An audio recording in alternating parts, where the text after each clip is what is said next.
Okay, this is part 47 of Nos4a2, the lake house. The late afternoon fog was a cape that flapped open to admit Vic McQueen and her mean machine, then flapped shut behind her, swallowing even the sound of the engine. "Come on, Hooper," Wayne said. "Let's go in." Hooper stood on the margin of the road, staring at him uncomprehendingly. Wayne had called again when he was in the house. He held the door open, waiting for his dog to come in. Instead, Hooper turned his big, shaggy head and peered back along the road, not in the direction Wayne's mother had ridden, but the other way. Wayne couldn't tell what he was looking at. Who knew what dogs saw, what the shapes in the mist meant to them, what odd, superstitious notions they might hold? Wayne was certain dogs were as superstitious as humans. More, maybe. "Suit yourself," Wayne said, and shut the door. He sat in front of the TV with his iPhone in one hand and texted his dad for a few minutes. "Are you at the airport yet?" "Yet?" "Yes, they pushed my flight back to 3, so I'm going to be sitting here a while." "That sucks. What are you gonna do?" "Gonna hit the food court. Gonna hit it so hard it cries." "Mom got the bike going. She's out riding around." "She wearing her helmet?" "Yes, I made her. Coat too." "Good for you. The coat adds +5 to all armor rolls. LOL, I love you. Have a safe flight. If I die in a plane crash, remember to always bag and board your comics. Love you too." Then there was nothing more to say. Wayne reached for the remote control, switched on the TV, found SpongeBob. His official stance was that he had grown out of SpongeBob, but with his mother gone, he could dispense with the official stance and do what he liked. Hooper barked. Wayne got up and went to the picture window, but he couldn't see Hooper anymore. The big dog had vanished into the watery white vapor. He listened intently, wondering if the bike was coming back. It felt as if his mother had been gone longer than 5 minutes. His eyes refocused, and he saw the TV reflected in the picture window. SpongeBob was wearing a scarf and talking to Santa Claus. Santa stuck a steel hook through SpongeBob's brains and threw him into his bag of toys. Wayne jerked his head around, but SpongeBob was talking to Patrick, and there wasn't any Santa Claus. He was on his way back to the couch when he heard Hooper at the front door at last, his tail going thump, thump, thump, just as it had that morning. "Coming," he said. "Hold your horses." But when he opened the door, it wasn't Hooper at all. It was a short, hairy, fat man with a tracksuit, gray with gold stripes, the sleeves pushed back to show his forearms.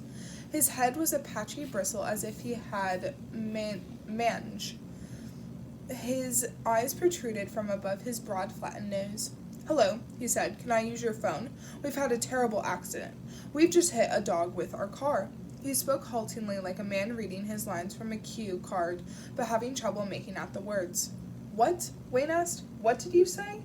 The ugly man gave him a worried look and said, "Hello, can I use your phone? We've had a terrible accident. We've just hit a dog. With our car." They were all the same words, but with emphasis in different places, as if he was not sure which sentences were questions and which were declarations. Wayne looked past the ugly little man. Back down the road, he saw what looked like a dirty roll of white carpet lying in front of a car. In the pale drifting smoke, it was hard to see either the car or the white mound clearly. Only it wasn't a roll of carpet, of course. Wayne knew exactly what it was. "We didn't see it, and it was right in the road. We hit it with our car," the little man said, gesturing over his shoulder. A tall man stood in the mist, next to the right front tire. He was bent over, his hands on his knees, considering the dog in a speculative sort of way, as if he half expected Hooper to get back up. The little man looked down at his palm for a moment, then back up and said, "It was a terrible accident," he said hopefully. "Can I use your phone?" "What?" Wayne said again, although he had heard the man perfectly well, even through the ringing in his ears. And besides, he had said the same thing 3 times now with almost no variation at all. "Hooper? Hooper!" He pushed past the little man. He did not run, but went at a fast walk, his gait jerky and stiff. Hooper looked as if he had dropped onto his side and gone to sleep in the road in front of the car. His legs stuck out straight from his body. His left eye was open, staring up at the sky, filmy and dull, but as Wayne approached, it moved to track him, still alive. "Oh, God, boy," Wayne said. He sank to his knees. "Hooper!" In the glare of the headlights, the mist was revealed as 1,000 fine grains of water trembling in the air. Too late to fall, they blew around instead, a rain that wouldn't rain. Hooper pushed his creamy drool out of his mouth with his thick tongue. His belly moved in rapid, panting breaths. Wayne couldn't see any blood. "My lord," said the man, who stood looking down at the dog. "That is what you call bad luck. I am so sorry. The poor thing. You can bet he does not know what happened to him, though. You can take some consolation from that." Wayne looked past the dog and at the man standing by the front of the car. The man wore black boots that came almost to his knees and a tailcoat with rows of brass buttons on either side of the blanket.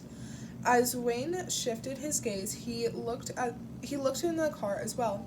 It was an antique, an oldie but a goodie, his father would say. The tall man held a silver hammer in his right hand, a hammer the size of a croquet mallet.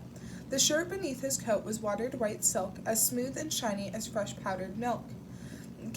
Wayne lifted his gaze the rest of the way. Charlie Mannix stared down at him with large, fascinated eyes. "God bless dogs and children," he said. "This world is too hard a place for them. The world is a thief, and it steals your childhood away from you, and all the best dogs, too. But believe this, he is on his way to a better place now." Charlie Mannix still looked like his mugshot, although he was older, old going on ancient. A few silver hairs were combed across his spotted bare skull. His scant lips were parted to show a horribly colorless tongue as white as dead skin. He was as tall as Lincoln and just as dead. Wayne could smell the death on him, the stink of decay. "Don't touch me," Wayne said. He got up on unsteady legs and took a single step backward before he thumped into the ugly little man standing behind him. The man gripped him by the shoulders, forcing him to remain facing Mannix. Wayne twisted his head to look back. If he had the air, he would have screamed. The man behind him had a new face. He wore a rubber gas mask with a grotesque valve where his mouth belonged and glossy plastic windows for eyes. If eyes were windows to the soul, then the gas mask man's offered a view of profound emptiness. "Help!" Wayne screamed. "Help me!" "That is my aim exactly," said Charlie Mannix. "Help!" Wayne screamed again. "I scream, you scream, we all scream for ice cream," the gas mask man said. "Keep shouting. See if that's what you get. Big hint, bucko. No ice cream for screamers." "Help!" Wayne shouted. Charlie Mannix put his gaunt fingers over his ears and made a pained face. "That is a lot of filthy noise." "Boys who make filthy noise don't get any toys," the gas mask man said. "Boys who yelp get no help." Wayne wanted to vomit. He opened his mouth to scream again, and Mannix reached out and pressed a finger to his lips. "Shh." Wayne almost flinched at the smell of it, an odor of formaldehyde and blood. "I am not going to hurt you. I would not hurt a child. There is no need for a lot of caterwauling. My business is with your mother. I am sure you are a fine boy. All children are, for a while. But your mother is a lying scallywag who has given false witness against me. That is not the end of it either. I have children of my own, and she kept me from seeing them for years and years. For a decade I could not see their sweetly smiling faces, although I heard their voices often enough in dreams. I heard them calling for me, and I know they went hungry. You cannot think what it is like to know your children are in need, and that you cannot help them. It will drive a normal man to madness. Of course, some would say, I did not have far to drive." At this, both men laughed. "Please," Wayne said, "let me go." "Do you want me to gas him out, Mr. Mannix? Is it time for some gingerbread smoke?" Mannix folded his hands at his waist and frowned. "A short nap might be the best thing. It is hard to reason with a child who is so overwrought."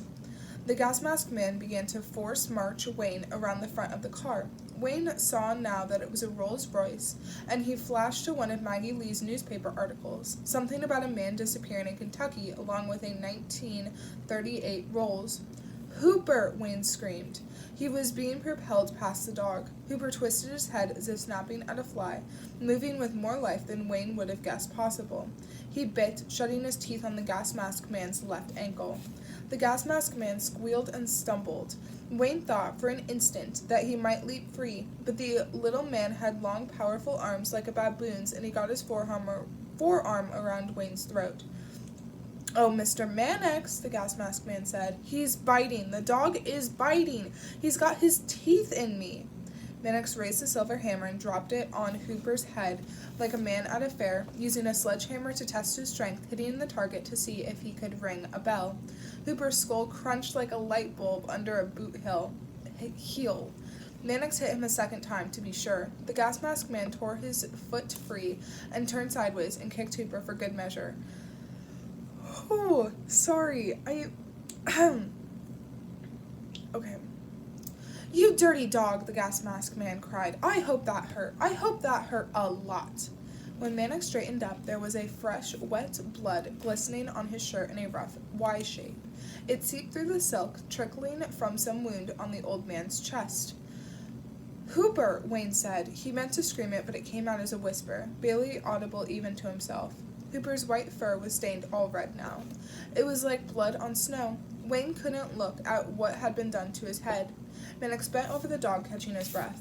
Well, this pup has chased his last flock of pigeons. You killed Hooper, Wayne said. Charlie Mannix says, Yes, it looks like I have. The poor thing. That is too bad. I have always tried to be a friend to dogs and children. I will try to make it up to you, young man. Consider that I owe you one. Put him in the car, Bing, and give him something to take his mind off his cares. The gas mask man shoved Wayne ahead of him, hopping along, keeping his weight off his right ankle. The back door of the Rolls-Royce popped and swung wide. No one was sitting in the car. No one had touched the latch. Wayne was baffled, amazed even, but did not linger on it. Things were moving quickly now, and he couldn't afford to give it thought. Wayne understood that if he climbed into the back seat, he would never climb out again. It would be like climbing into his own grave. Hooper, though, had tried to show him what to do. Hooper had tried to show him that even when you seemed completely overpowered, you could still show your teeth. Wayne turned his head and sank his teeth into the fat man's forearm. He locked his jaw and bit down until he tasted blood. The gas mask man shrieked, It hurts! He's hurting me! His hand opened and shut. Wayne saw, in close focus, words written in black marker on the gas mask man's palm. Phone, accident, car. Bing, hissed Mr. Mannix. Shh! Put him in the car and hush yourself. Bing, the gas mask man, grabbed a handful of Wayne's hair and pulled. Wayne felt as if his scalp were being ripped up like old carpet. Still, he put one foot up, bracing it against the side of the car. The gas mask man moaned and punched Wayne in the side of the head. It was like a flash bulb going off, only instead of a flash of white light, it was a flash of blackness behind his eyes. Wayne dropped the foot braced against the side of the car. As his vision cleared, he was pushed through the open door and fell onto all fours on the carpet. Bing! Mannix cried. Close that door. Someone is coming. That dreadful woman is coming.